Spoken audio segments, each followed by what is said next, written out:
أعوذ بالله من الشيطان الرجيم. بسم الله الرحمن الرحيم.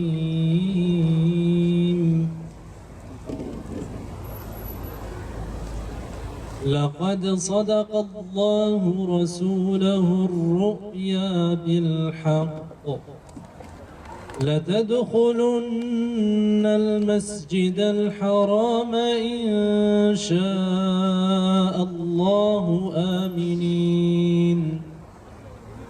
آمنين محلقين رؤوسكم ومقصرين لا تخافون. Emin olun en son elime geçen bir kitap hala okuyorum. Gazze 7 Ekim'den yalanlarını birebir delille ortaya çıkaran bir kitap. Değerli kardeşlerim, ne demek bu?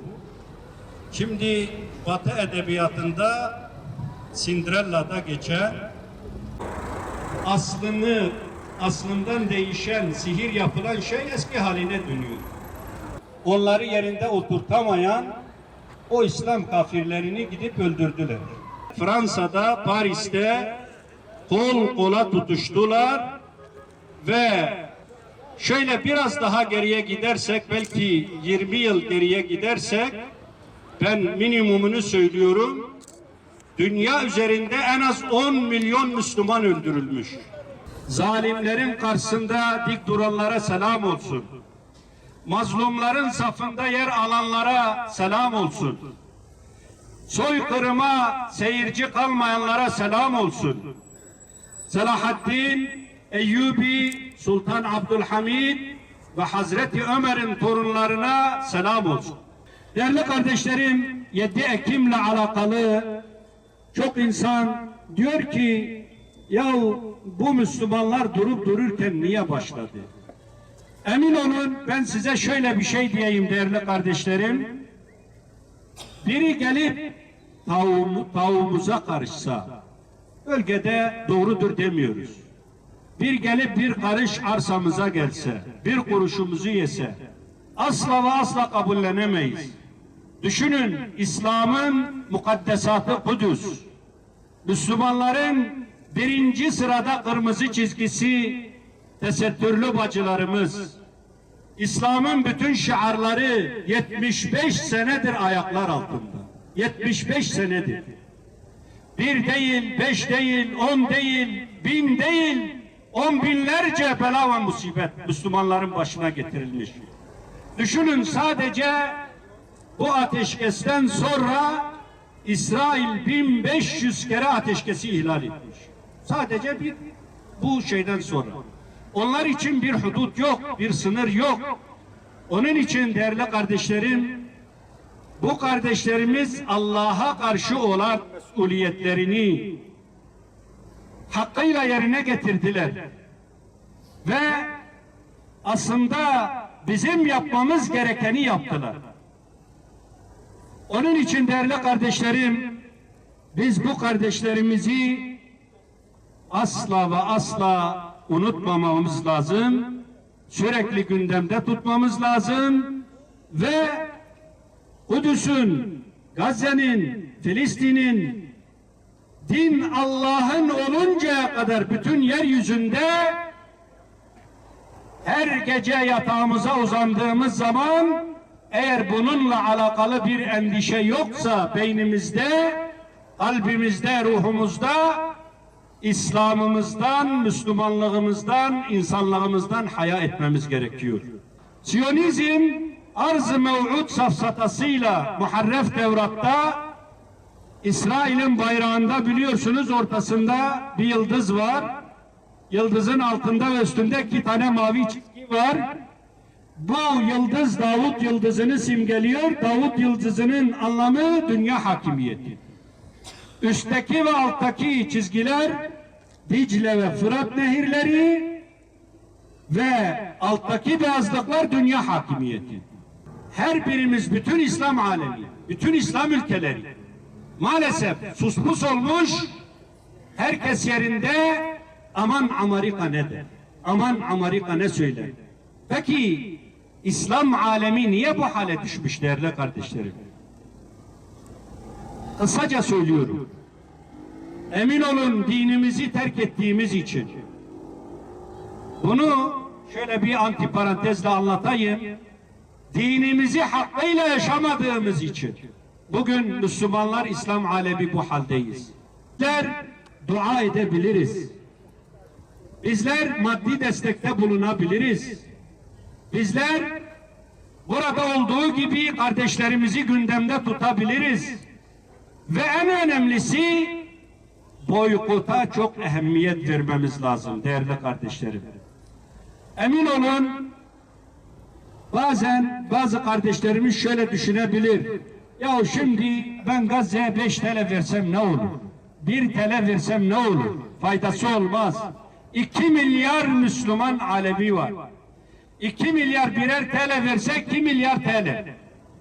10 lira verse 20, 100 lira verse 200 ve bu katrilyonlara giden bir rakam olur.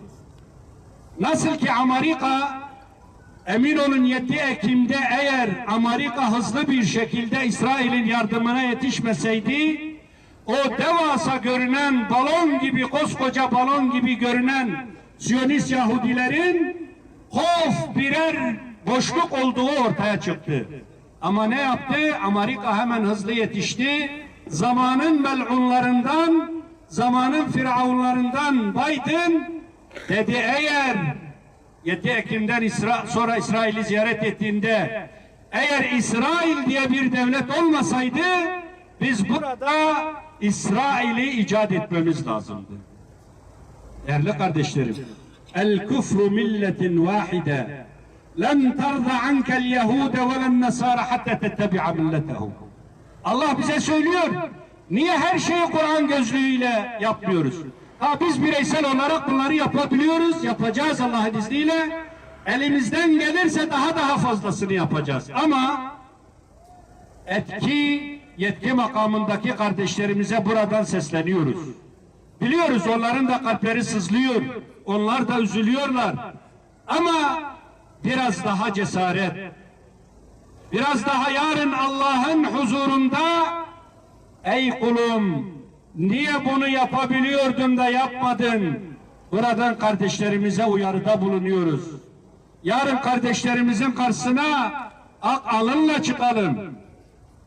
Onun için burada hem kendi ilimizde hem ülkemizde, İslam aleminde kim ne yapabiliyorsa bütün Müslümanlara, insanlık alemine bazı çağrılarda bulunacağız. Bazıları genel, bazıları özelde. Değerli kardeşlerim, vicdan sahibi devlet liderleri ve dünyanın özgür halklarından bazı taleplerimiz var. Birincisi, ateşkesi ihlal eden Siyonist işgal rejimine baskı kurulmalı, yeniden ateşkese dönülmesi sağlanmalıdır. İkincisi, Ramazan ayının başından bu yana Gazze'ye insani yardımların engellenmesine son verilmeli ve yardımların ulaştırılması için her türlü çaba gösterilmelidir.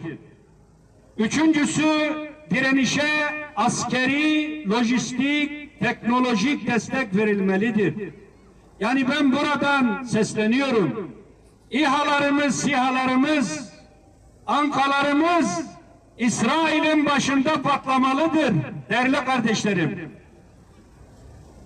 Dördüncüsü, Hamas'ın Gazze'de kalıcı ateşkesin sağlanması, işgalcilerin Gazze'den çekilmesi, Gazze'nin yeniden imar edilmesi, yardımların ulaştırılması için Şer ittifakına baskı yapılmalıdır. Beşincisi, Filistin devletinin tanınması, Gazze'de soykırımların durdurulması, uluslararası girişimlere destek olunmasıdır. Altıncısı, İsrail'e destek veren ürünlerin boykot edilmesi. Bunu basite almayalım. Ben kısacası izah edeyim. Kur'an-ı Kerim'de Allahu Teala diyor ki zalimlere meyletmeyin. Zalimlere meyletmeyin. Biri diyebilir ki ya ben 50 TL'ye bir mal aldım. Ne alacak bunda? Eğer senin o 50 TL'ye aldığın mal ile İsrail'e giden o para giderse ve onunla birkaç kurşun alınır ve o kurşunlarla kardeşlerin öldürülürse kıyamet günü o kardeşin gelip yakana yapışacak ve diyecek ki sen benim katilimsin. Vatandaş, Türkiye Cumhuriyeti Siyonistler, vatandaşı Siyonistler cezasız kalmamalı, hukuk önünde yargılanıp en ağır cezaya çarptırılmalıdır.